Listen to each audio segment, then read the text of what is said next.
Thank you so much for joining us back. Hope you enjoyed your lunch.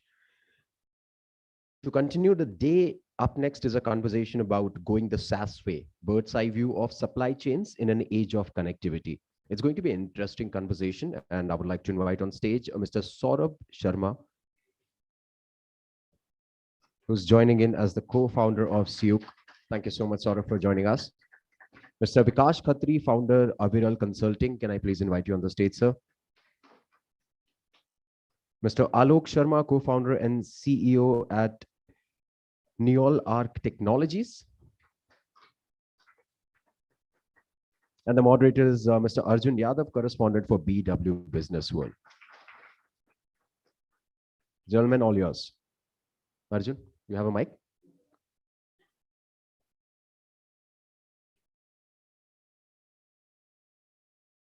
So being a correspondent and a journalist for so long, Arjun have realized what Arnab Goswami realized 10 years back. You don't need a mic. Best of luck, Arjun. Cheers. Check. Thank you, Ravin. Thank you all for joining us after this post-lunch session. Now, this was supposed to happen before the lunch, but it took us some time.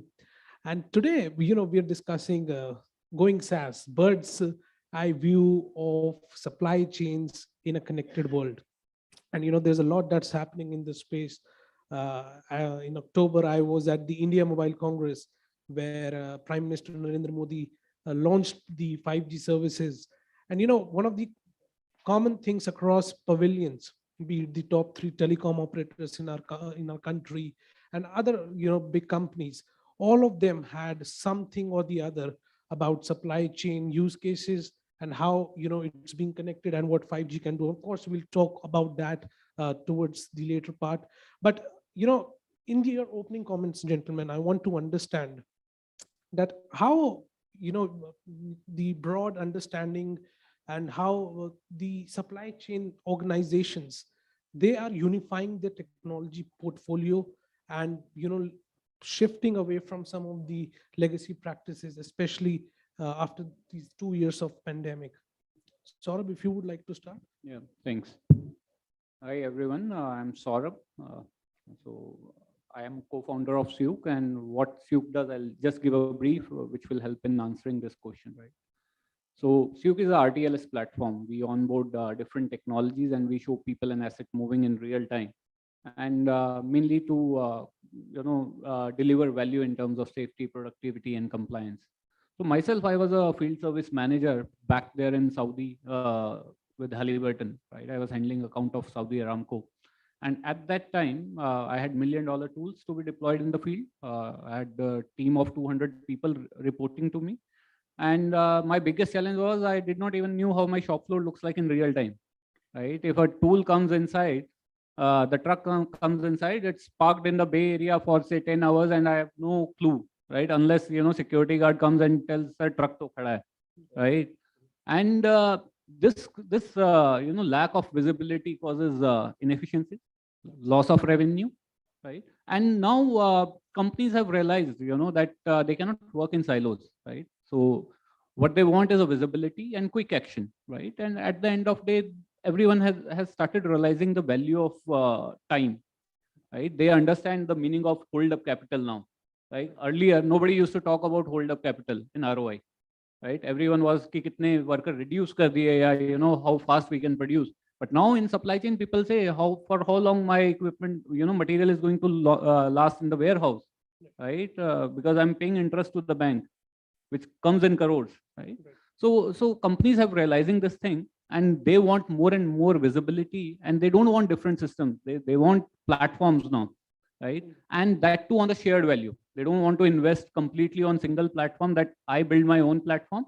So they are open to different platforms where they say, okay, you are delivering it to my competitor also, I will also use the same platform and I'll use it on a SaaS model. I don't want to pay heavy license fees. Rather, I'll pay you as you go, right? So the outlook has changed a lot. Okay. Thank you so much, Saurabh. Because your opening comments on this, how the organizations are unifying. SaaS in logistics, whenever we talk, first we should understand the number.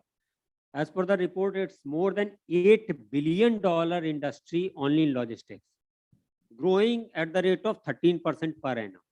That's the quantum. And even if within this, if I see, only TMS component contributes 25%, which is very basic for any logistics service provider. Without TMS, none of the logistics company can survive. We can talk further on the multiple things, but this is the vanilla and basic thing. And as he said very well, shared value. It's not only shared value when we talk about the SaaS. Your switching cost is much easier. Your access to latest technology is much easier. Whenever you are having your captive any of the software, you are not having access to the latest technology. Your access to the latest technology, best practices is much easier. Today, if I talk about basic thing, accounting, government change one law. It requires changes in your ERP as well. If you are using any captive ERP, which you are not connected, it's not on the SaaS model, you will start developing all those things. In SaaS, because the provider is working with multiple players, is having latest pool of talent to update that, access to all things for our customer, that also gives ease. That's why SaaS is a way in today's world, none of the things work in isolation. So one is connected. Another thing is why to invest upfront. Make it variable. Today, Airbnb doesn't own any single room. It's complete variable. So Uber doesn't own a taxi. Why invest in capital? Invest in the business model. Remaining things you can hire on the pay-per-use model. So way to go, a long way to go still, I will say, as the technology is developing. Right. Thank you, Vikas ji. Alok, your opening comments on this? Hi, I'm Alok. I'm representing Nablog Technologies. So we are kind of overlap with Sue, but we are more onto the asset lifecycle management, which is like not only looking at how the products are being transported. We look at the product provenance, and we also look at the asset lifecycle management, which is like what is happening to an asset when it's being transported from across a multimodal supply chain. Now, coming back to the to unifying the technology. So look at the businesses. The businesses are looking at the 3 V's, which is the velocity. They want the speed to market, which needs to be very high. And they want lesser number of variables, which should be in the businesses, which is, and pandemic has taught us what the variables could be. So they have to have a visibility, which actually balance out between the velocity as well as the variability, because they want to minimize it. On the digitization part, which is actually, it impacts all the aspects of the supply chain. Look at what the supply chain were earlier. They were either paper-based or a combination of paper-based as well as IT infrastructure. But now we are looking at technologies like RFID, like Bluetooth, BLE, and the other sensors, embedded sensors, which are actually complementing these paper-based and IT infrastructure. And that's how it is what the enterprises are moving towards. And 93% of the enterprises are actually showing their inclination towards moving to the digitization of supply chain. Right.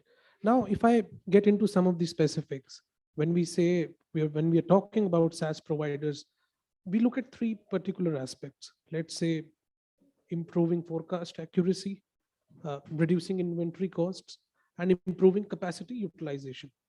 When it comes to these 3 aspects, what would you term as some of the innovations that have been fueling changes towards these 3 aspects by providers? See, the main part over here is, again, as I said, visibility. And then when you put IoT in the picture, right?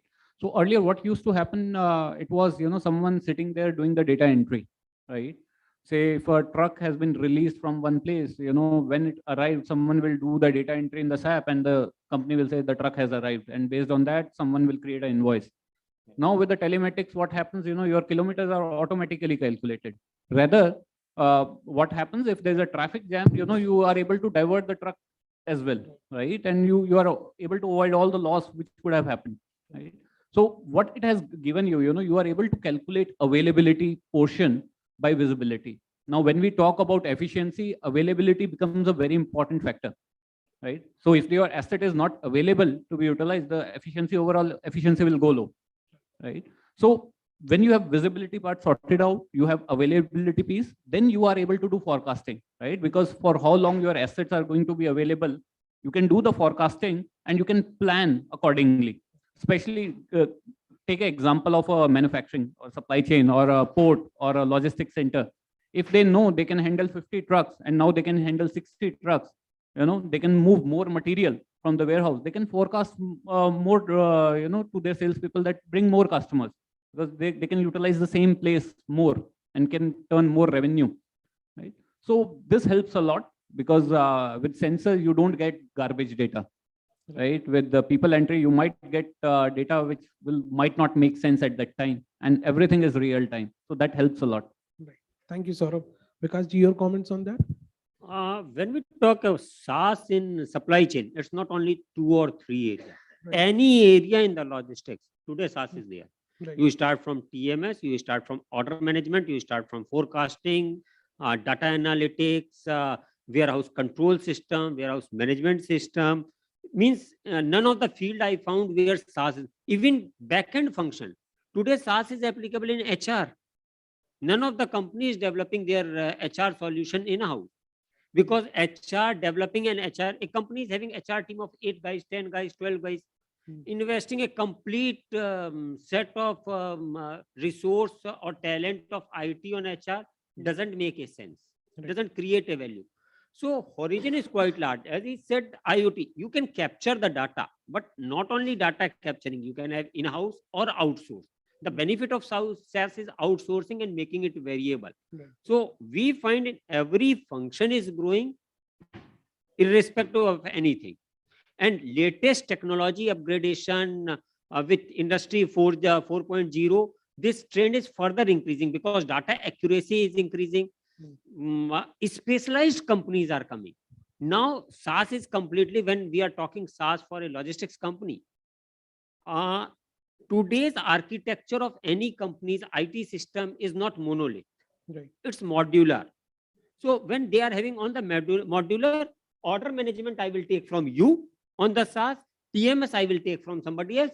Even TMS, I want updation of the last mile delivery, that I can take on the SaaS model from third party.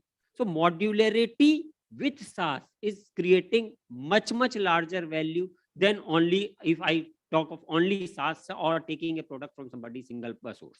Right. Thank you. Alokji, your comments on that? Hi, I'll just add on a few specific points to the other side of the story, where you look at the example of a manufacturing unit. Manufacturing unit, they take about 6 to 8 weeks or 10 weeks to manufacture something. Now, when they are getting the orders from the customers across the globe, that's when they are manufacturing, or probably a little advanced.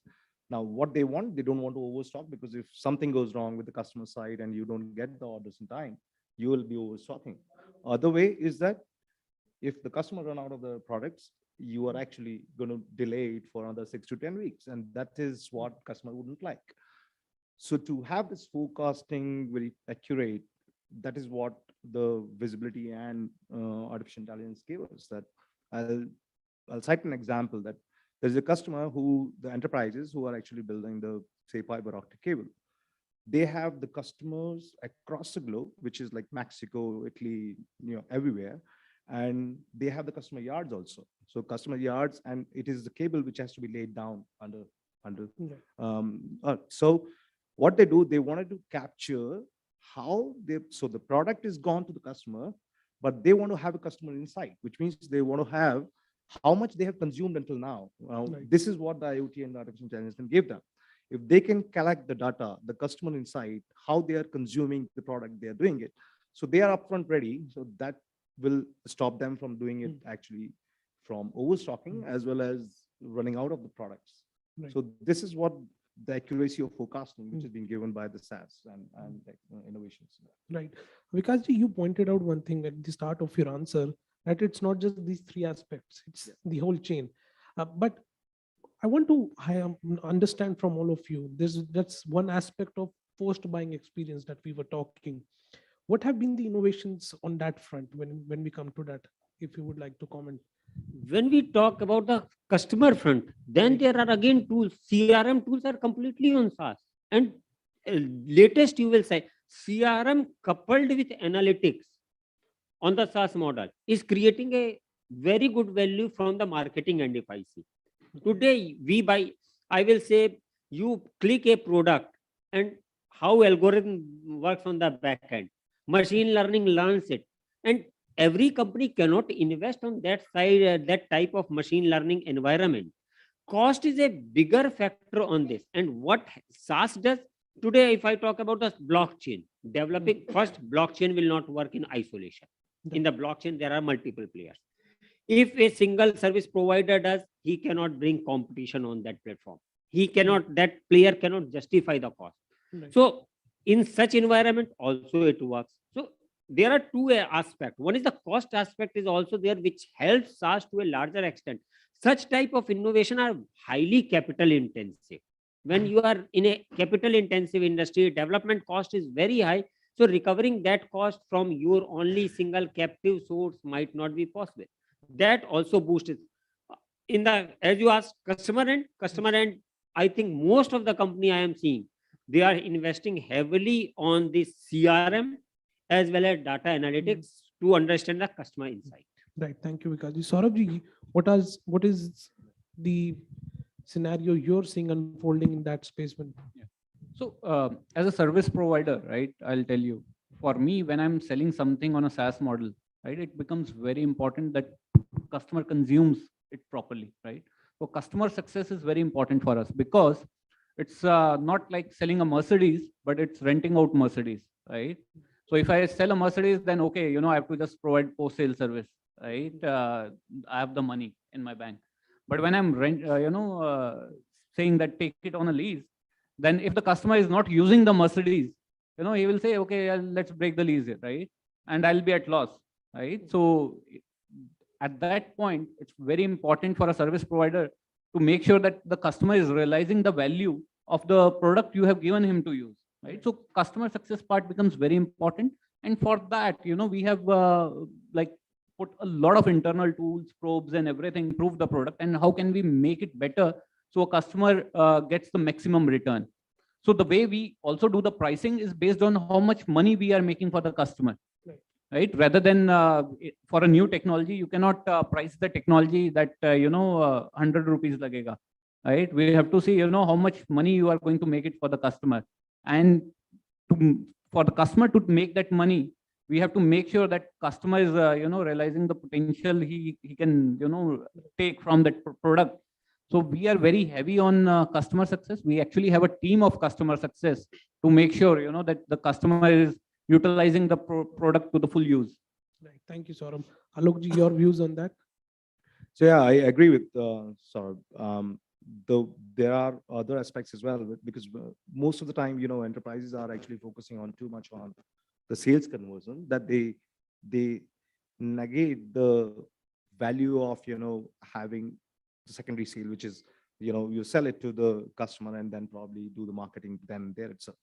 So the customer experience, I mean, there are various innovations we have done on the customer success as well, where you are actually capturing how they are using it. And because the customer, when they buy it, they have the excitement of using a new tool or new product, and whether they are getting that value or not, exactly like the value creation, what you're doing the value creation for the customer. And this, how capturing it, whether it's like, a simple thank you note could really tell them that, we are there, though we have sold out the product, but we are there for you. And getting the feedback, which is a very strong mechanism we need to have, where the customer is giving you a feedback on what they are using, what their value proposition is. And then that's where you can help them how-tos and other supports and do the marketing as well. Right.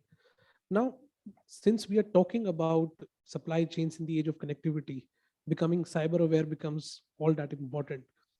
How can supply chains harden their systems to prevent them from any cyber intrusions? Because security is of vital importance. Alokji, if you would like to start.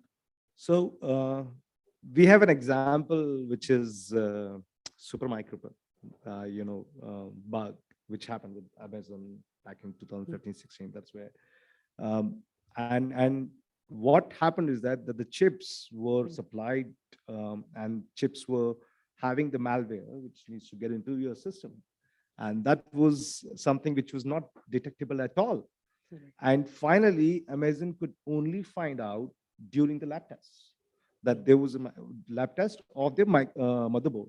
So this is the kind of security breach which has happened. And now the most unfortunate part of this is that the responsibility of giving you the security on the IoTs or other is lying with the partner who is underfunded, who is understaffed, and who is really struggling with the people. And then you have to have the tools where you would really engage with the partners or the suppliers who are actually giving you, because the chips, you are not manufacturing chips in India. You have the fab lab only in either Taiwan or China or US. And so you have to rely on all these partners, and the responsibility is not lying with them, but they are the one who are actually breaching you security if you have. So you have to engage with them, understand that, what are the compliances they are doing, and you have to have a lab test while adopting, which is like, the IoT manufacturer like us. We need to understand, what security standards are being followed by them, and whether we have a lab to test their chips or any modules they have been supplying to. So this is very important factor to that. Right. Thank you so much, Alokji. Saurabh, how do you see the cyber intrusion space and how supply chains can harden their system to prevent such intrusions? See, as this technologies are increasing, more and more data is going over to the cloud, and it becomes very important to protect the data, right? So initially, we also faced a lot of challenges, right? Because customers were asking, what security protocols you are using, and we are a partner first company, like we work along with Bosch, Cisco, HP, all these companies, and for them to become an internal vendor itself requires a lot of cyber security things to be done. And we invested a lot of time and money, right? I believe, we were the only company at one point who had a hardened OS in the firmware, right? And then we even introduced, chipsets, especially for the cybersecurity purpose. Until date, we have an annual audit from the third-party companies, because we are providing through all these SI partners. And this is a cat and mouse story. You cannot say that 1 year you did the audit and it's done. Every time when we are going for a deployment, especially to oil and gas, chemical plants and all, we are getting everything tested through third party. And one of my customer actually, even then also we had to completely give the system offline, so the thing is that, yes, cybersecurity threats will be there, but the only thing is, to catch up, have cybersecurity policies in place and have a continuous audit and follow the standards, right? Don't go off the way, where you lose something, right? So that's what we follow, and it has been working good for us till. Right. Thank you so much. Vikasji, your thoughts on that? Risks are too high. We can't discount at any point that risk in this SaaS model are low. Because as I told you earlier, that a company is not using one company's application where they can realize. They are integrating 8 to 10 applications. Today, none of the logistic company I find, they are not using 5 to 6 to 7 applications. That's the minimum.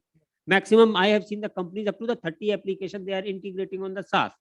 When you are working in such an environment, risks are very high, and risk business model, data. Recently, last 3 months back, there was a security breach in one of the company, Indian logistics company. For a single day, impact was 15 crore on sales.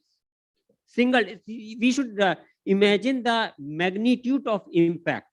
And responsibility, as you very well said, audit is one of the things. Responsibility lies both sides of the table. As the buyer, I should do complete due diligence while onboarding a partner. On the side of seller, because they are not selling to one company, one of the incidents can spoil the complete product. But risks are very high, and both the side needs to take care. Right. Thank you so much. Yeah. I am working with Indian Navy as well. So Okay. Indian Navy, so Pan Indian Navy Operations works on our platform, and the biggest challenge with them was that they cannot have anyone on board with the best of the best certifications, and we didn't have certification. We started anyway. So they have some kind of top 20 SANS compliances and so on. they did extensive penetration testing, lab testing, everything on that part, and ended up in having all the encryptions in place, which is next to quantum encryption, because we don't have quantum computers as of now.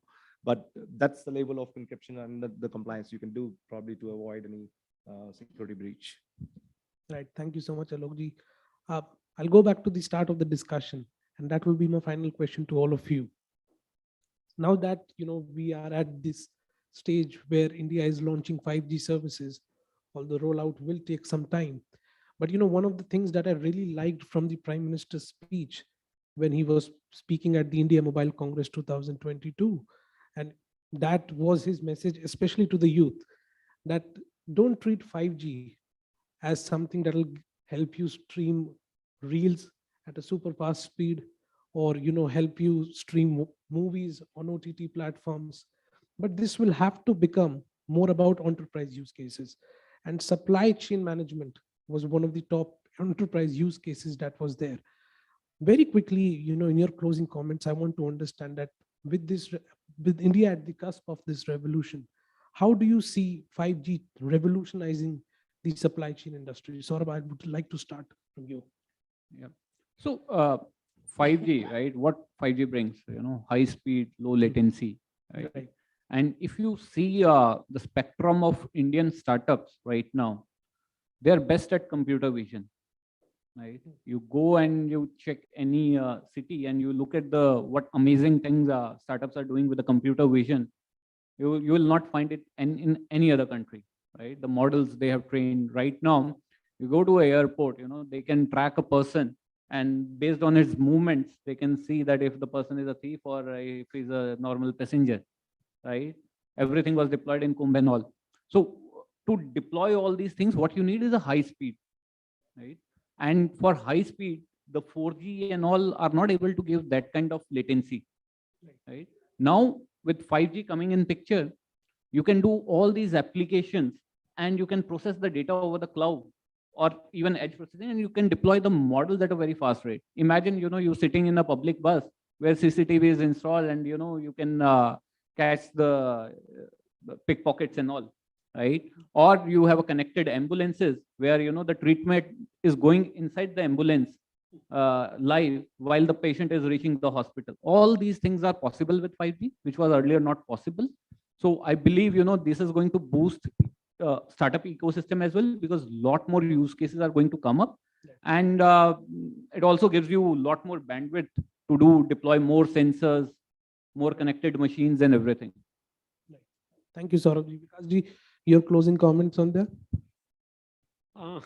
As he told, low latency, 5G can handle volume of data very easily, plus guaranteed delivery. These are the two more feature of the 5G. Logistics is having humongous data. If a single parcel moving from point A to point B, how many logs it creates? It creates hundreds of the log in single parcel. Single company moves millions of parcels per day.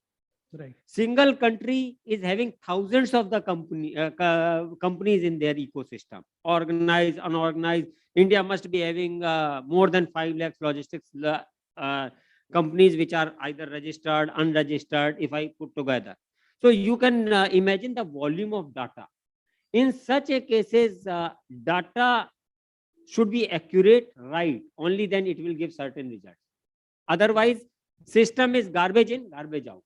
There 5G becomes a big enabler. And that's why everybody is talking 5G industrial use case maximum on the logistics. It's not controlled environment. You are not working inside 4 walls of a factory. You are working across geography. Your geography can be anywhere, hilly region to the seas. He is working with Navy. He can visualize that connectivity at those are also required, data accuracy. That's why 5G is definitely going to revolutionize this supply chain to the next level. Right. Thank you, Vikasji. Alokji, quickly, your closing comments. So 5G is, I mean, my point of view is that 5G is not limited to the latency, only the Okay. latency. I mean, faster browsing and faster communication, that's one aspect of it. But how it is going to be revolutionizing is the machine-to-machine communication. You look at the examples of cobots, I mean, the collaboration of human and And robots. robots. That's where you have the large deployments across the globe. And 170 countries have already adopted the 5G. We are a little late, but we were a little late on 4G as 4G well. as well. But we overtook the whole world, and Right. this is what we would do in 5G as well. So using the same set of people, using the same set of machines, we would be able to cover larger areas, larger things. So that is where the game changer is. And there would be a massive impact on the telecom industry, as you know, that these operator companies, they'll have to come up with a lot of sites. 5G would really be Increase the data multiplier. usage, yeah. Yeah, it's a multiplier. So that's where we all have to be really going with the pace what we did with 4G, but it is going to change the way. It's a paradigm shift in all the operations across the enterprises. Right. Yeah. Thank you so much, Alokji. We'll close it. I'll just ask the audience if they have any questions for our panelists. No questions? Thank you so much. You were all that clear on the topic. Thank you so much, panelists, for your time this afternoon. Ladies and gentlemen, can we have a round of applause for all of them for giving us that authentic commentary on how supply chains are in today's connected world. Thank you so much, panelists, for your time.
At this point, we're the only enterprise in India, I would say, apart from the esteemed Indian Army, that can cover every square inch of India within our own network.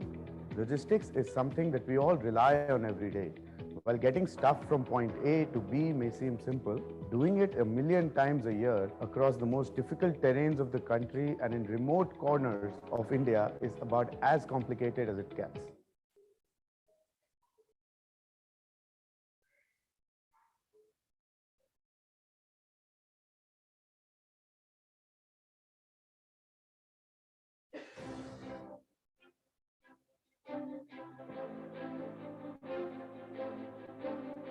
Golden Gate University is one of the oldest universities in the United States. We at Upgrad are very proud to be working in collaboration with Golden Gate University to bring some cutting-edge courses in the areas of management, technology.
Check. Thank you.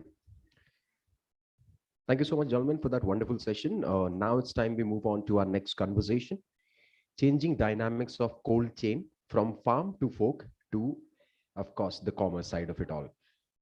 It's an honor to invite on stage Mr. Alok Srivastava, MD and CEO for Mr. Cool, who's joining us on the dais for the next session. I'll request you all to put your hands together and welcome the gentleman.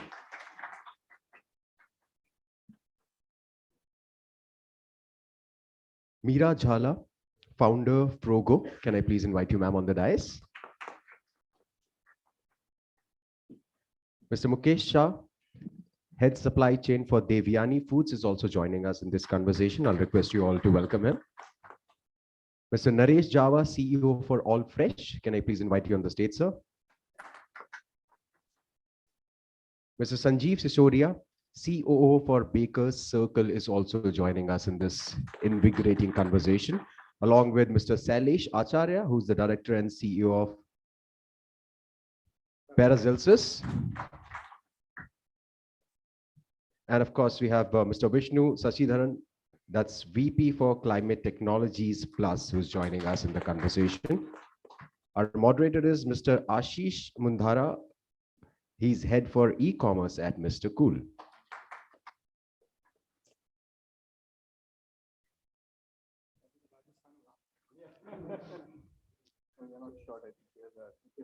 Well, welcome to the political scenario of the country. Kursi kam hai, log zyada hai.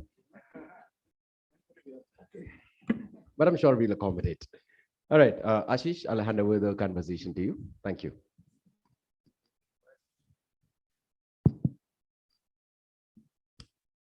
Good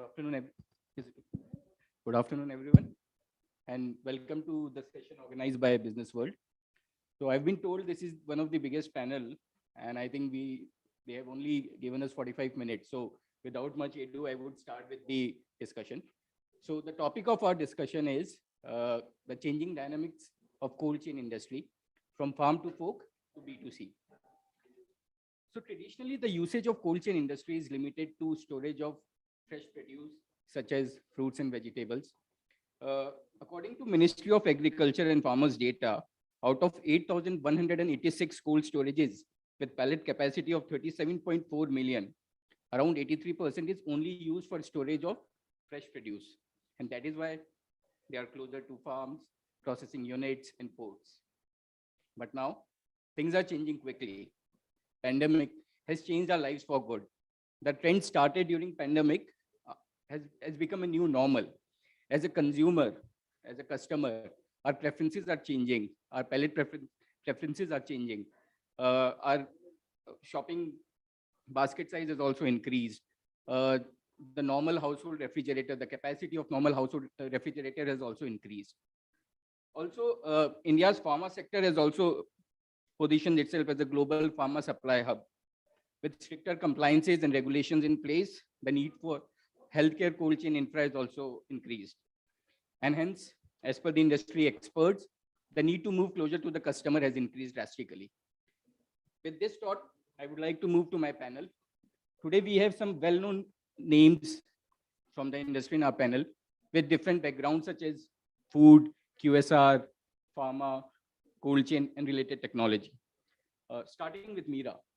So Meera, some studies suggest that share of e-commerce in some of the categories of grocery and FMCG has overtaken modern retail. How do you think this change in customer preferences will change the dynamics of cold chain industry? Thank you, Ashish, for that question. Modern trade today is at about 70 billion market share. Online is just under 40 billion, which is 38 billion right now. By year 26, modern trade is expected to grow to 120 billion, and online is expected to grow 4x to about 140 billion. Largely, in the last decade, the online growth has come from consumer electronics. However, in Indian retail, about 66% of market share is of food and groceries. So when we say that online is going to grow almost 4x, a large portion of that is expected to come from food and groceries and fashion and apparel. D2C has been a good lever to grow this and will continue to grow this industry, online industry. They've been growing at a CAGR of 45%, right? Now, speaking specifically of categories, within frozen foods, which is going to be a $20 billion market by 2024, almost equally split between export, HoReCa, and retail. modern trade is already at a higher percentage, online is already at a higher percentage than modern trade. At 10%, e-commerce already exceeds the market share. And with the launch of Z-commerce, which is a sub-zero single temperature supply chain for frozen foods, we are expecting to grow the market to almost 30 billion. What we need to understand is that we need to build trust with the customers. They need to be able to expect a certain level of service and quality. So as an entire industry, we need to consolidate the efforts in cold chain to build that customer trust. So largely the growth is coming from food. That's the thesis. So from e-commerce to Q-commerce to Z-commerce now. I hope we keep on adding more syllables to this. Yeah. Okay. So moving to Mukesh. So what are your thoughts on movement of this temperature sensitive frozen inventory? Do you think there are gaps in this? Or do you think our last mile is kind of fragile and broken as of now? Thanks, Ashish.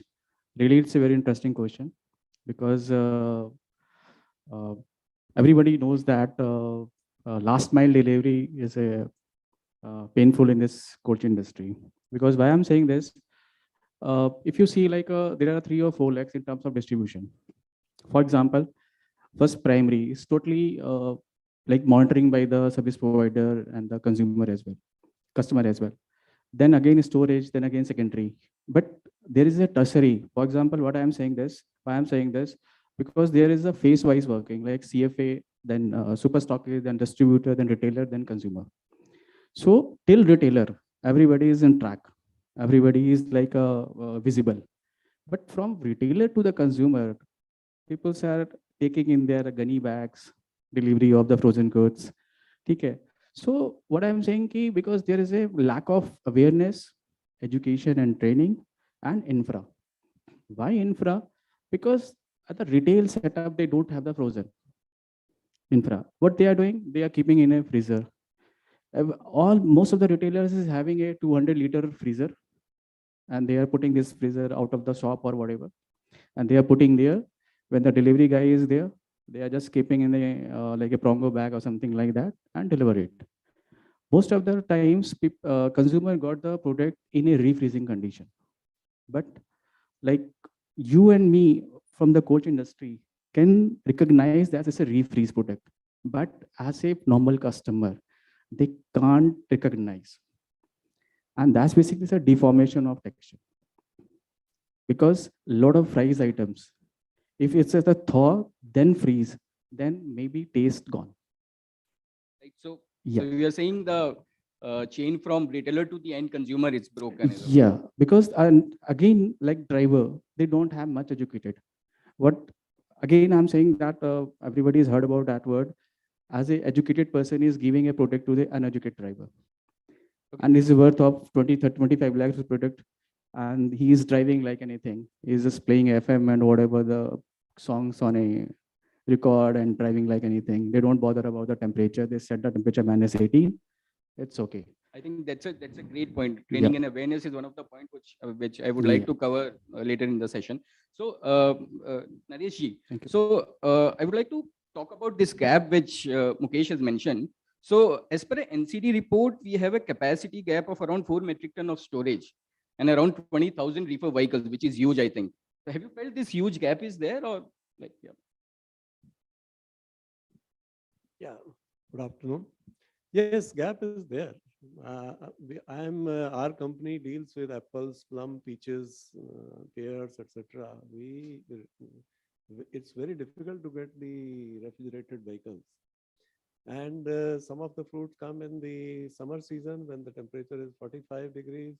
So till now, the plum peaches used to only come up to Delhi. It was not traveling beyond Delhi. Very small quantity going to Bombay, or people tried by air and everything. Everything has failed. We have tried to move from Delhi to Bangalore, Hyderabad through refrigerated cold chains from the beginning. And often we lose business. We don't do it because we don't get the vehicle. So there is a shortage. There is no doubt on that. Ministry is very right. There a lot of fruit gets wasted, doesn't achieve the value that normally it should have. I have seen peaches coming from abroad in Bombay being sold at 1400 rupees per kilo. Wow. But our farmers in Uttarakhand, they will be very lucky if they get 40 rupees per kilo. So that's a So huge the gap. gap is so huge. But yes, there is a problem in the availabilities because it is seasonal, it is for 1 month, etc. Who should invest, how much they should invest, etc. Right, right. Those issues are there. That problem very much is there. So not only last mile, as per your point, I think Last only mile that first is mile is not so also. critical. Last mile here, the Mhm. major movement. Let's say from Uttarakhand to Bangalore to Hyderabad to major cities in the country. At the moment, these are big cities. Bombay, Bangalore, Hyderabad, and very quality conscious also. Everything, and they get a lot of imported stuff, which is much superior in quality because the cold chain is maintained there in the throughout. Once you reach it to the, let's say, distribution center of Reliance Fresh in Bangalore, then the time is available for the consumption. 2 days, 3 days, life is there in the fruit. That is not that big a problem.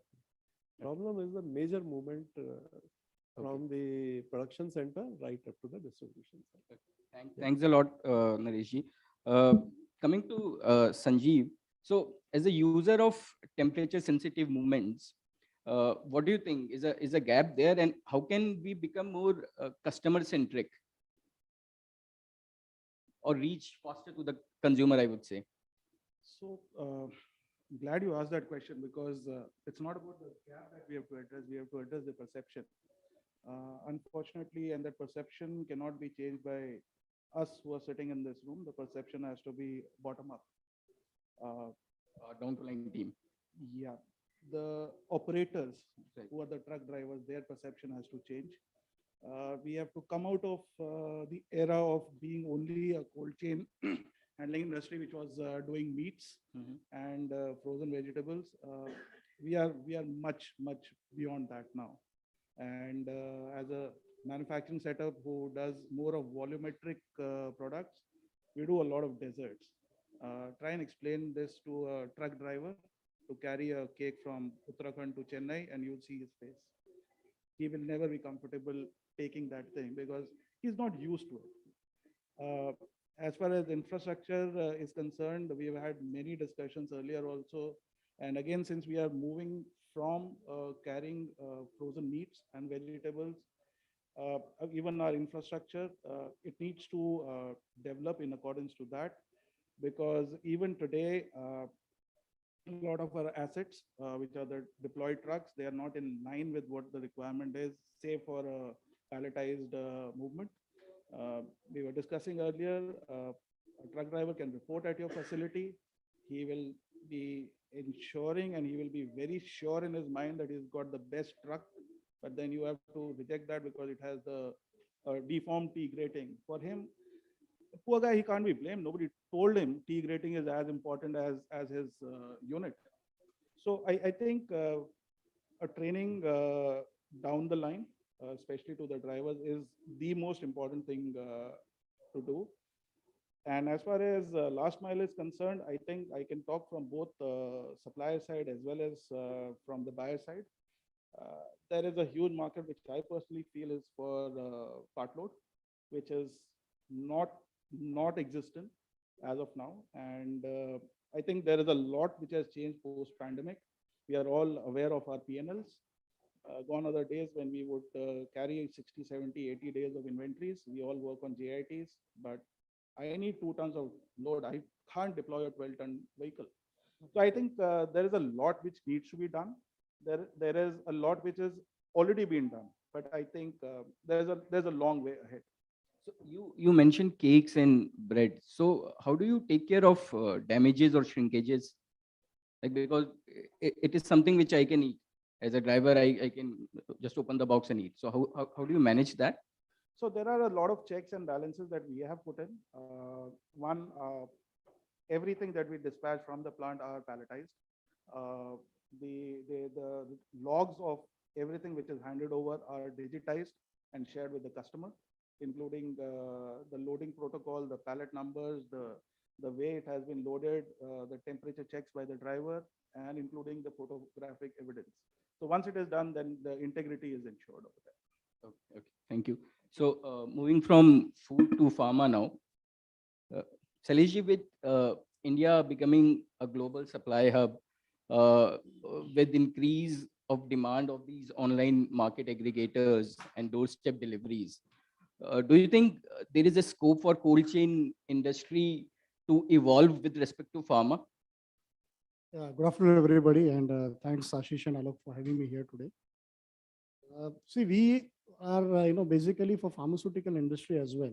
Our challenges are no different than what some of my friends over here have mentioned. It is more or less the same.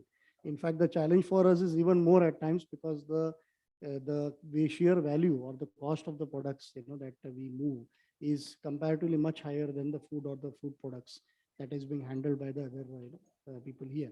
But having said that, in the last 8-10 years, if you see, because of a lot of biologics and biopharmaceutical products that have come into the market, and as you said rightly, India being basically turning out to be a global supply chain hub, which means a lot of contract manufacturing would happen here. Definitely, the demand for cold chain, is going to increase over the years, as we see it today. But the similar challenge what we face is again, because these are the vehicles if we move or the warehouses that we store have to be properly validated, calibrated, approved as per US FDA guidelines or maybe European guidelines. Since most of the products that are manufactured in India, I would say about 60 to 70% of it gets actually exported, and maybe 20-30% is consumed locally over here. So over here, the cold chain maintenance is even more critical for us. We just cannot tamper with the temperatures, because eventually if the substandard product goes out to the hospitals or the chemists and gets administered to the patients, here it's a life-threatening, kind of a risk that we are going to take. So for us, it is even more important, and we at Paracelsus, basically focus on this. We work very closely with healthcare companies, and to ensure that their end-to-end supply chain is managed the way they want it to, to be done. So we kind of take a lot of efforts in terms of training our vendors also, be it logistic partners or warehousing partners, in terms of understanding what are the intricacies of supply chain when it comes to pharma. So that is where the lot of efforts need to be done. And as said, said by Sanjeev here, again, the education to the drivers or the people at the bottom level handlers is very, very critical. So that's where again is our focus area. We spend a lot of time doing that with our vendor partners. So have you also felt there is a huge gap in these delivery vehicles, delivery trucks? Absolutely. In fact, today, for pharma movements, the kind of vehicles that we want, one, we would always want the vehicles to be less than 5 years old, because after that, the shelf life of the vehicles kind of goes down. But for us, more than that, again, the calibration, validation of the units and how the products have to be handled. So basically, in our case, the driver has to be even more trained. He needs to know exactly how to handle or how to move the shipments. And at the same time, getting the right size of vehicles or the right type of vehicles is also a critical thing for us. Thanks a lot. So shifting our focus now from users to service providers. So Alok, as you have heard all of our panel members, so we are at a consensus that there is a dire need to move closer to the customer. But I'm sure a cold chain company would also have their own challenges. So what do you think are challenges with respect to infra or setup? Thank you, Ashish.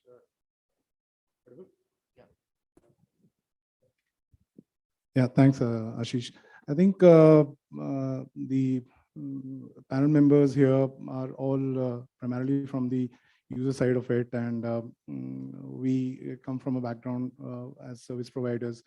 The major challenge that we face as a service provider in meeting most of their requirements, whether it is related to line haul or it is related to last mile or it is related to warehousing, I think it's the infra, majorly infra. And obviously, to simplify this, I think we'll break the cold chain into two segments. Like one is the logistic, which is the transportation part of it, and the other is the warehousing, which is the consolidation or aggregation part of it. So when you talk about the Indian scenario, major drivers in the industry or of the cold chain industry so far has been products like potato, products like fruits and vegetables. Only around a decade back did the first revolution happened when CA stores were coming up in a large scale, and when the first of the Asia's largest facility was created of almost around 12,000 metric ton. I think Mr. Naresh Java was instrumental in that from Concor. So since then till today, the journey has been good. The infra and the technology that has been brought into India, courtesy the service providers that have invested in it, it remains a capital intensive industry. So with very less amount of support from the government, only if you are attached to some sort of a farm or some sort of processing unit, are you given those subsidies. But the moment you are catering to the larger or to the volume which most of the panel members represent here, I think it's the piecemeal that we are looking at. So when you talk about piecemeal, again, you need cold storages which are closer to the hubs, which are closer to the areas of consumption. So being a capital intensive thing, people have shied away from here. And again, getting a cold room up and running is one aspect, but ensuring that it is running at a full capacity is a big challenge. So the ROIs are taking time, without any subsidy, without much help from the government side. And when you come and talk about the logistic point of view, the challenge remains that almost out of 10 to 12,000 refrigerated vehicles available in India, a handful of people are organized or are having a pan-India presence. Almost 70% of the industry is unorganized, or 80% you would say. They exist as regional players. They're focusing only on those particular markets. They're not growing or going beyond a particular market.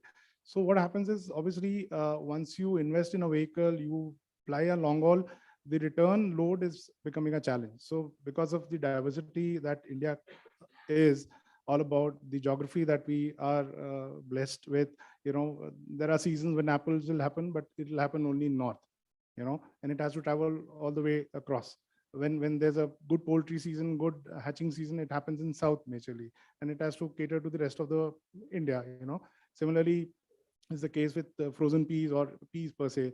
Uttarakhand and few central places in India manufacture or produces peas, so isn't the case of corn. So geography wise, we are so restricted and we are so seasonal that at times the trucker gets stuck between the loading of a cargo, sending it to a destination, and then getting stuck there for the want of return loads. So I think a lot has to be done here. People are bringing in technology, trying to create platforms, trying to go and work in a marketplace. But yes, miles to go, but certainly yes. One follow-up question, Alok. So as the data suggests, there are more than 8,000 cold storages across the country. So do you think this is the time where consolidation and collaboration should happen in cold chain industry also? Yeah, I think a company like ours, Mr. Cool, we have a flagship store in NCR, but that doesn't stop us from going across and using the underutilized space. I think this is the right time. People, like-minded people, and asset owners who are running underutilized, who are not able to utilize the capacities that exist with them. I mean, we or maybe the industry per se needs to go and collaborate with them. So I think here is a solution that we give to the customer. Like, we are not saying that we have one store in NCR region, but suppose there's a requirement for him in Bangalore or in Chennai or in any part of the country. We scout for the space, we scout for the location in the site, we go closer to the customer, and we try to bridge that gap. And certainly technology is a big enabler with certain ERPs in place and information available across the all channels. We are able to resolve to a certain extent, but this has to be a complete movement. Entire stakeholders have to participate in that. Only that can happen. Otherwise, these capacities which are lying idle, I think it's a waste of economy. It's a waste of capital invested by people. Ultimately, loans taken from the banks. People are unable to repay their EMIs, and what happens is, like, it's a loss to the nation. So I mean, the whole thing boils down to that. So as you have mentioned technology, I would like to come to the technology man of our panel. Vishnu, so how do you think technology can help cold chain become more customer centric and cost effective? Thank you, Ashish. So, in perspective to the technology that we deal with, where it's called as phase change materials or PCM. Just to set a context, all of us here, the food products that we are handling, the medium of energy at final consumption is, we are talking about temperature, minus temperature or positive temperature. And in scientific terms, it's called thermal energy. It may come from electricity or it may come from fossil fuel. We are talking about reefer vehicles, you're burning diesel to produce that temperature. In cold warehouses, you're running electricity continuously. But when the power outage happens, you are running the diesel generator to again run the refrigeration unit. So what we enable is thermal energy storage. So so the technology enables you to store energy in the form of, these are chemicals which can store 0 degrees or -20 or -25. So in other words, for laymen, it's ice at different temperatures. Now the purpose of this or the objective that this material can achieve is, one is transportation. Like say Sanjeev mentioned about part load shipments. To say ship a pallet load of say ice creams, you do not require a truck. So what do? That is where other materials come in. These are passive materials. This keeps the temperature at -18 for 96 hours, for 100 hours. And the beauty of this is this materials can be reused. It can be regenerated. So just like ice, after it melts to water, you can freeze it back and reuse it. So circularity also comes in. So if you really, you really can use it, reuse it, and thereby you don't have to keep, your operating cost can be really brought down.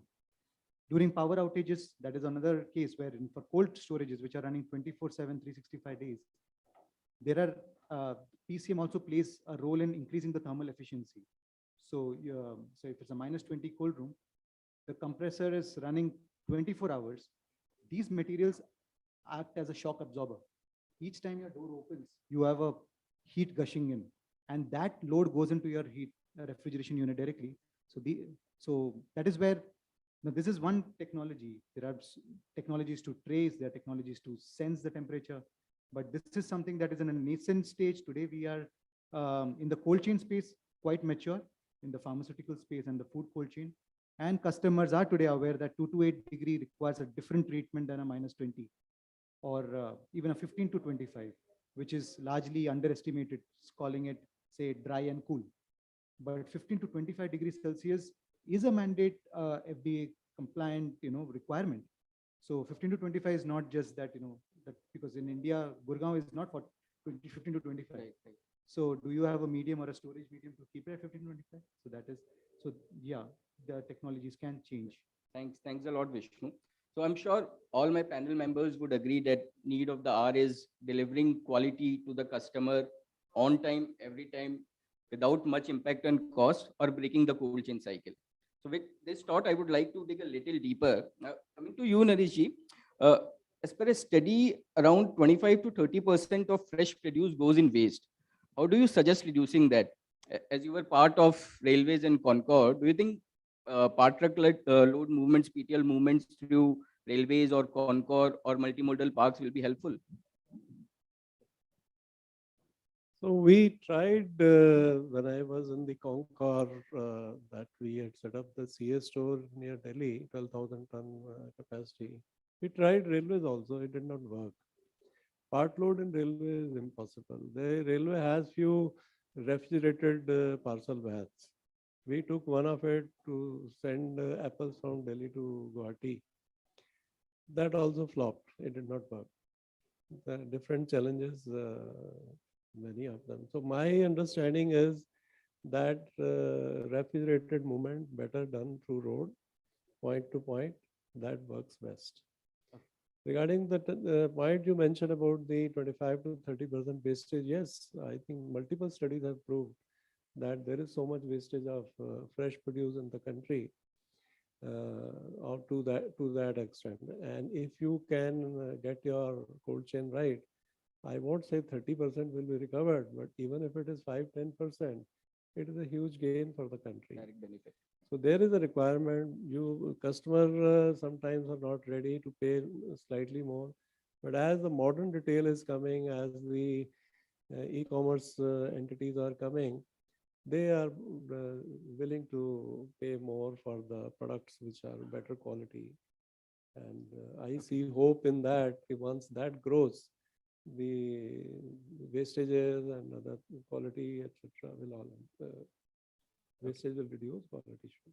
Okay, so everyone is advocating PTL part truck load here. So Sanjeev, so do you think this PTL movement would help you to reach your end user faster and would also take care of, like, my question is how will you take care of quality there, like in PTL movements? Let's say as of now, you must be shipping in bulk. Now we are talking about shipping like 50 kgs, 100 kgs or 500 kgs.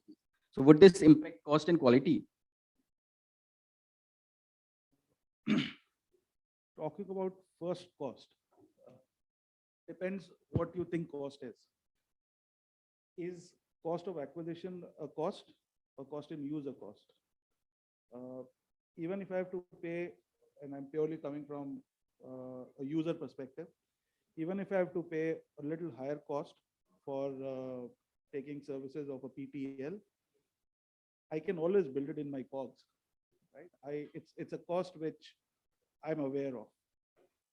If I'm using full truckloads and carrying inventories which are not going to get utilized in next 30 days, 60 days, 70 days, those are termites that eat the P&L and we don't even see them.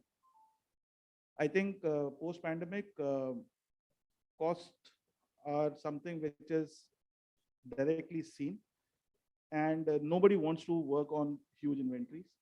Everybody is working on GITs. And in fact, as a matter of fact, again, from manufacturing perspective, if there's a requirement of 4 metric tons, why am I pushed to get a 12 metric ton freezing truck? Agree. It's something which impacts, because what has happened earlier when some of the companies started doing PTL, it was they would collect the load and then it would get stopped somewhere. They would wait for more consignment to come in and then only move. That impacts my production cycles. My lines are not going to wait just because one raw material has not moved in. So I think cost is a very subjective thing. It's something which can easily be worked out. As far as quality is concerned, yes, there are challenges, especially the segment that we work in, wherein it's basically deserts, because deserts can definitely carry smell from other products which are there in the container. So I think we will have to look at this as something which possibly at some point of time, I know it was being done, like the oil carrying containers, they have compartments of 5 KL, 5 KL, 4 KL and all. You can buy one container, one compartment of that. Can somebody come up with the differential or different compartment in a truck? Wherein I buy a compartment, I don't buy 2 pallet load. I buy whatever, that 8 pallet space or 6 pallet space. But that compartment is dedicated to me. I know for sure that nothing else is going to come in. You store frozen fish along with a frozen cake and the cake is gone. So yes, there are challenges in there, but I think there has to be an out-of-box solution, because definitely there is a requirement of PTL in the country. Right. Okay. Thanks for the insight. So one more point which like everyone in the panel spoke about was training and awareness of down-to-line team. So my question is from you, Meera. So do you think training our down-to-line team of picker, packers, delivery boys or bikers can help us reduce our wastages and decrease our costs? So Ashish, I feel that in the age where we are, we need to leverage technology. Just relying, we need to move away from people dependency to technology and processes. What we do at Frogo is we have a control tower operations where we are using IoT temperature loggers to monitor real-time temperature across the movement of the product. So instead of saying that the driver needs to be educated, that of course that needs to be there, they need to be aware of what they are doing. We need to move away from that and make it dummy proof and make sure that we are leveraging existing technology. This is already there in the market. We need to use it, and this will actually benefit us in terms of cost benefits are huge, because then in real time, before any damage is done to the product, you can track it, you can fix whatever is going wrong on the ground, and you can action upon it. But outside of that, what this will create is build customer trust on the entire category, on the reliability of a cold chain, which will in turn grow the entire market and the industry. So I think technology is the answer. Great. So I think down the line, few years down the line, there would be some course for training our bikers, delivery boys, and pickers also. Hoping for that. So coming to Sailesh, so you have seen both sides of the business. Okay. I would like to know, like, how can a cold chain warehousing or logistics become more agile, more faster, more transparent, and quicker? So basically, I mean, as my friends here have just mentioned, even we, again, I will reiterate what I said before. We also have similar challenges, whether whether solutions in part loads are available or not available, whether the usage of technology is there or not there. We keep looking out for such innovative solutions from the market all the time. But yeah, as I said, I mean, for us, in fact, the part load may not help much, because not many drugs or vaccines are kind of compatible to each other. So the pharmaceutical companies would still like to maintain the privacy of their products. So what is important for us, that the challenge is, even if these technologies do come, assuming that let's be very positive in looking at it, that let these technologies do come. But are companies today willing to shell out the price for buying these technologies? So for us as an aggregator company, that has been our major challenge. We keep welcoming the idea of having solutions, but we also face the challenge that the companies who wish to avail it, they are not willing to kind of pay that extra amount that is needed. So for us, what is important is, even if those solutions come, how equipped are we, or how equipped is the trade to pay for those additional technologies that will come along in the near future. I have one follow-up question from you. So I've heard somewhere that even our normal medicine have to be moved between 15 to 25 degrees going forward. There is a new government regulation which is coming in. Yes. So do you think that will also give a boost to the entire cold chain ecosystem, and also the technology which you were mentioning about? Very much. In fact, that is something would be coming any moment.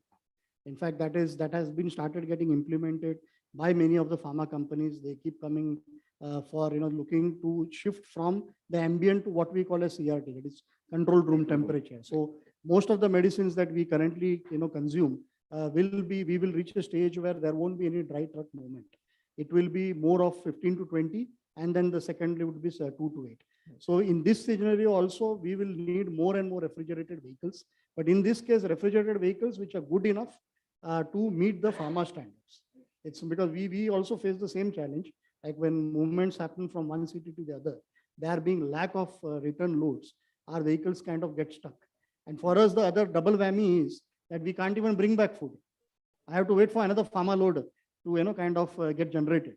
So that solution, if we can probably educate people that not look at cost, and then make sure that you just ensure that the quality is maintained, then more and more trucks, I mean, like Alok said, people would be interested in investing in infra. Today, people are holding themselves back because of the cost pressure. Right. Okay. So thanks a lot, Sailesh. So Vishnu, now there are 2 points. Is there some technology which can reduce our cost, such as energy cost? B, like a new regulation is coming that the normal medicine has to be moved between 15 to 25 degrees. So is there a solution? Is there a technology through which we can move this medicine to the end customer also? Well, yeah, technology is available. Like we were just mentioning before the session started, but how would you have to also sensitize the end last mile, the personnel who is handling that. So technology, yes, you can foolproof it. However, you still need to have the training done. And there is technology, for example, the insulin today, insulin needs to be maintained at 2 to 8 degrees Celsius. Once the insulin pen injection, the first injection you take, then in small fine letters, it's written, place it in cool, dry temperature. how many of us know about it? Even the end user don't know. So does a doctor educate them? So it's a chain, and I think certain technologies and change takes time. We can only speed up the time by talking more about it and discussing and disseminating this information.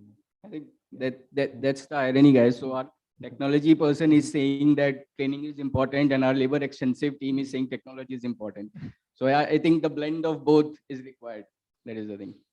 Yeah, correct. So look, I think there is a paradigm shift needed in how cold chain industry operates. Okay, so we have to think beyond the traditional cold storages to something like integrated solution or end-to-end fulfillment. So what do you propose in this? Well, what I understand from my panel members, like they have a problem, but they have a solution also. But unfortunately, when you talk about solution, it's always attached to a cost and to certain investments. So what has happened of late, all the COVID scenario and the typical scenario that the logistic industry has performed, good or bad, but in particular cold chain, I mean, the asset heavy companies have actually shied away and now further shying away from investing in new inventories. So when you talk about, I hear them out, I hear part load is a big necessity or need of the hour when you are supporting Q-commerce or you're migrating from an e-commerce platform or from e-commerce to Q-commerce, So, and so in the case of whether it is pharmaceutical also, I mean, you actually in today's time got to reach out to the doorstep of the customer. And integration is one part, and ensuring the supply chain is another challenge. And obviously going closer to the customer is another ask, So whereas we all work on work in our own silos, like, I mean, if I talk about my company, I'll be concerned about the setting of the assets that we own, and then later understanding the problem of the industry per se. But until and unless there is some drive, some support given to the industry, whether it is to support the pharma or to support the QSR segment or the fruits and vegetables. So I think, yes, to a large extent, things are being done at the farmers level. So where you've gone closer to the farm, you have created facilities to, process, pack, and maintain temperatures at that level, and then transport the fresh produce virtually at the doorstep of the consumer. But when you talk about the other segment, which is the minuscule of what we see in the fruits and vegetable, which is the frozen food, So frozen food or dairy per se, which is frozen dairy, I mean cheese or ice creams, they see a big challenge, From our perspective, if I talk about creating a multi-temp refrigerated van, to cater to all of these requirements, as Sanjeev mentioned, like, I mean, have a compartment in a container. So I create a module, I create a container, and I have 3 partitions to it, one maybe to carry ice creams of companies from Mukesh, and another compartment of veg, non-veg IQF products, and maybe a third compartment of pharma, and a fourth maybe fruits and vegetable. And that's how we do that. But the problem is that already, if you talk about a 32-footer vehicle or a 32-foot container, which is at the moment being used very heavily in the road transportation of refrigerated material, is a 32-footer. But the moment you take this, I mean, this vehicle from one point to the other, the challenges of getting the backhaul, So, I mean, I am only certain about X movement to a Y city movement, but from Y, what is the return that I'm going to get? So if I'm going to get a dry load as a return, will that justify the capital cost that I've already invested in a vehicle? A normal dry vehicle of 32 feet might cost me around 22-25 lakhs. But when I talk about a refrigerated vehicle, it's just the double the amount, So that's where we're trying to bridge the gap, We're trying to bring in some sort of technology, some sort of, again, you came late, yeah. So some sort of technology and some sort of integration of awareness, I mean, where you come up with a platform that we are trying to develop, and have all the information ready in that platform. So by the time I'm planning a vehicle from X location to Y location, the people around that location is aware of certain vehicle reaching there, just the way how train or how railways done it. I mean, that's the best example that we see. We can certainly start with some corridors, develop the hub and spoke arrangements there. And in the morning session that we had, where we had people from railways also, we did mention about the interest of the cold chain industry also, using multimodal as means of transportation to pass on the economies or benefits of the pricing to the end customer also. Because certainly one, you get a costly, you get a cheaper bet on with using railways. So cost is one that you will gain on, and TAT is obviously another big aspect. You are no more dependent on the traffic jams, or you're not, pitting on that. You have a set of operations in place and technology in place, and you are reaching the customer faster. So again, some bit of infra fine tuning and some bit of support from the government, which can double up the efforts being already put in by the people who are running the cold chain as a service provider.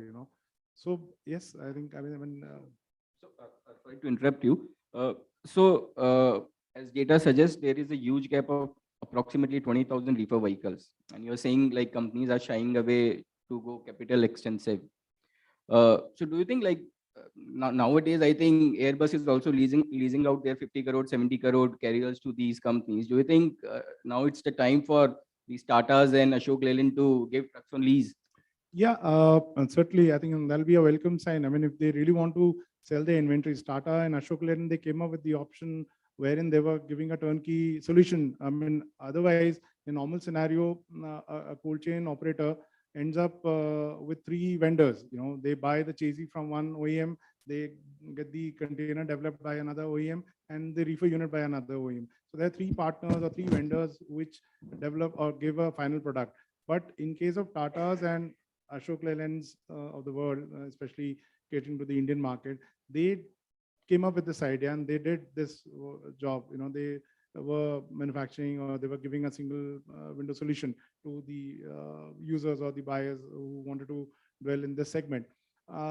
So obviously, if this is done not on the basis of just selling of the inventory, but on a lease basis, I think it'll be a welcome sign. I mean, that will ensure that they are also able to sell and utilize the fleet that they're manufacturing.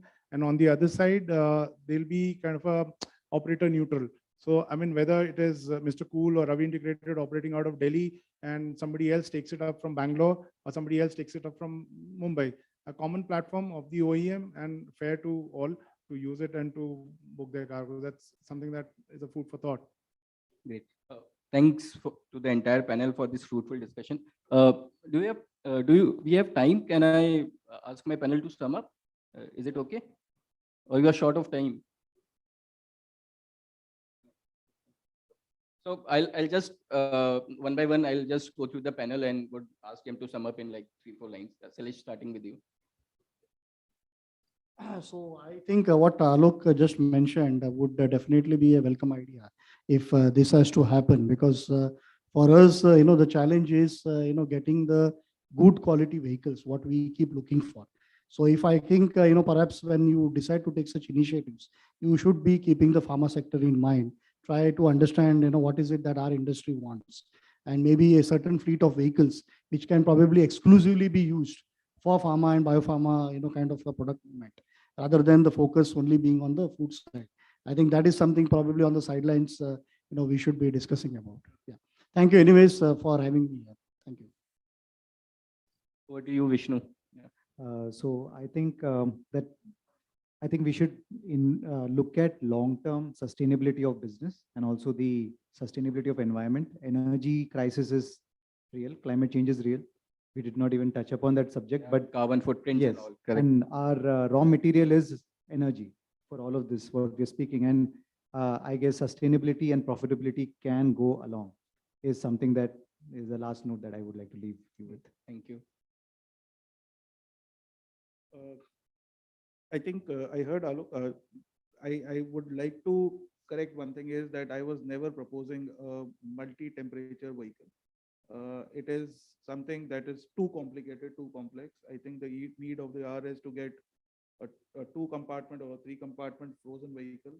I have a need for full truckload, I'll take three compartments. I have need for one, I'll take one.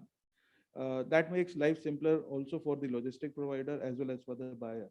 I understand once you move towards a multi-temperature, then it becomes a major challenge getting different types of loads. But even today, if you are getting return loads, nothing changes in that scenario. It's just that my requirement is fulfilled, your truck is utilized. Yes, there is a give and take on that thing, but then it's a win-win situation for both. So it's a requirement, and I think industry should definitely look at that. So as I mentioned, that the demand for the refrigerated vehicle for the fresh produce is very high, and today, unfortunately, availability is very less, and therefore we are forced to move a lot of our produce in the ambient temperature. And since the modern retail has come and they are insisting on that, I think the industry has to also prepare itself that they move along with the requirements of the customer, that they want better quality temperature controlled vehicle. They must, I don't know how they do their finance and check on the P&L. But I would say this demand is going to grow hugely in the next maybe 5 to 10 years, because more and more organized players are coming in the fresh produce. Earlier, it was a disintegrated market. Farmer was sending the produce to the mandi, and mandi there used to be multiple RTRs, commission agent, and they would sell, go to retail, etc. No more, I would say substantial part is now shifted to the organized players. So they are able to improve the efficiency. Just to give you an example, we move apple from Himachal to Bangalore. Our losses, which we were talking 25 to 30% for general, maybe for apple it is less, it is 10, 12% for other. We moved it less than 1% losses. So I am sure there are many other players who will be coming, and the demand for this is going to grow. So industry should prepare itself. Yeah, as Alok has shared that there are challenges in the coach industry in terms of, like as you said, long haul vehicle, there is no any return load. Secondly is the part load, and third is the shortages of vehicle. And as a industry, like as a professional, we need to contribute it. Also, we need to contribute it to find out the way. Like that is okay. Service provider is duty that he provide the vehicle, but how we can like suggest how we can find out the I solution. think for that we would need a 4-5 hour session. Yeah, actually, no, actually, there's reason behind that, because we are also using the vehicle of Mr. Cool. But right now, as I said, that there is no any like return load from the most of the locations. So rightly, we are paying for the to and fro. But that is again, no, most of the industries are not paying. They are basically on that per trip basis or something like that. And again, yeah, part load, basically like a multi-time vehicle, is basically, yeah, it's a good solution. But again, there's a challenge in terms of carrying the goods. Somehow there's a mix of goods, like some fish or some other meat items are there. There is a, every company is having their own KPIs and SOPs. So then again, there's a challenge. And yeah, shortages of vehicle, definitely government will take some step. They will give some subsidy in terms of like how they can go for it. Because as Salesh has shared, most of the customers don't want vehicle more than 5 years old. I am one of them. Okay, then again, these are challenges. So that's my point. Over to you, Meera. So if I just zoom out and look at the problem of the industry from a bird eye view, instead of solving the supply, if we increase the demand, if we build the customer trust, demand is going to go up. If we ensure that the medicines are delivered correctly, or if the cakes make it to the customers exactly how they need to be, if the apples are crisp when the customer receives them, if the ice cream is not melted when the customer gets it, the entire industry is going to grow. And if the demand goes up, the supply will make its way to it. And instead of focusing on cost, let's focus on the customer experience. and how we are servicing our customers. I think that is the first step to solve for the whole industry. Great thought. Thank you. I think a few takeaways for me or for us from the industry perspective. The technology is doing its bit. I think we're all graduating and we're all moving towards the latest technology which is available. But more than that, yes, what we can as a society in large can contribute to the world, to the globe that we all hail from. And obviously sustainability and ensuring a reduction in of the carbon footprints. So technology, other than the energy that we use, I think there are ways, there are means, people are coming up with solutions to come out of some alternatives to the fuel that we use in the vehicles that we drive. So CNG is one option that has already been used, but the refrigerated units are still being run with the help of fuel. So again, that is not able to do that by kind of it's unable to make its own mark. And then thirdly is the awareness part of it, training part of it, which is a major chunk that by far by far as India is concerned, we have both kind of segments here, educated and uneducated, and uneducated is reasonably reducing, with the gap that existed, like there used to be some 40% educated population and the 60% used to be uneducated. Today it's the other way around. I think very few of them are uneducated, or at least 10th or 7th or 8th pass. So where do we get drivers from?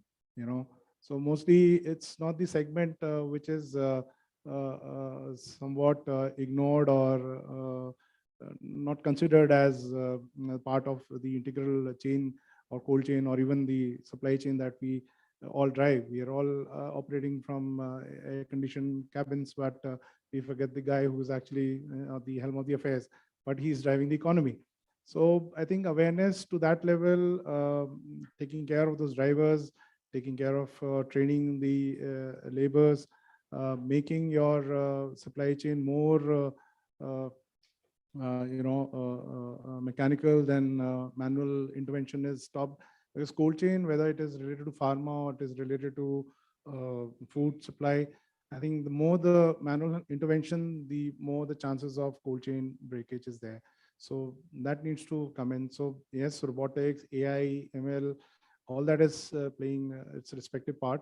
And as drones have come in for the deliveries, I think there are robots that we seen some gentlemen coming up with the presentation yesterday for the dark store picking and packing, where they already have come up with the solution of robotics and all. So yes, I think a long way to go, but nevertheless, the road is quite visible and we are all going to be heading towards that. Thanks a lot, Alok, for the beautiful summary. Before calling it a day, I would also like to sum it up. So as per a Indian Cold Chain Industry Outlook 2024 report, Indian cold chain industry is expected to grow at a CAGR of 16%. And by 2024, it would be a $36 billion industry. So that's huge. So key drivers would be growth of e-commerce and Q-commerce and Z-commerce, increase in D2C movements, shifting focus from export to domestic consumption market as the customer is becoming more demanding and quality conscious, rapid growth of pharma movements. And hence, I think this is the time as a cold chain industry, we need to shift from production market to the consumption market, from producers to customers, from traditional storage to hub and spoke model, and from farm to fork B2C. Thanks a lot. Thanks, my amazing audience, for your patience. Thanks to the panel for this insightful discussion. And thank you, Businessworld, for giving us the opportunity. Thank you. Thanks a lot.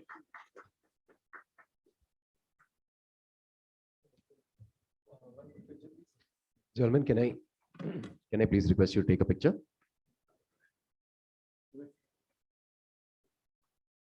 And I would like to invite Mr. Ravi Khatri to help us felicitate the panelists for being so kind, giving us their valuable time and insights. So this is a small token of appreciation from Safe Express our partners.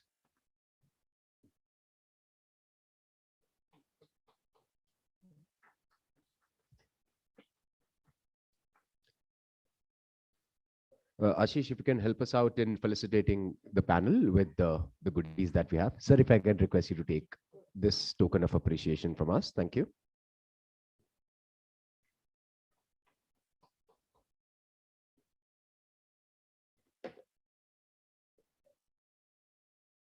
So that, ladies and gentlemen, brings us to the end of track 2 here. But the day is not over. At track 1, we still have the conversations going. And after this, we'll have the awards in the evening. I'm sure you all are looking forward to that.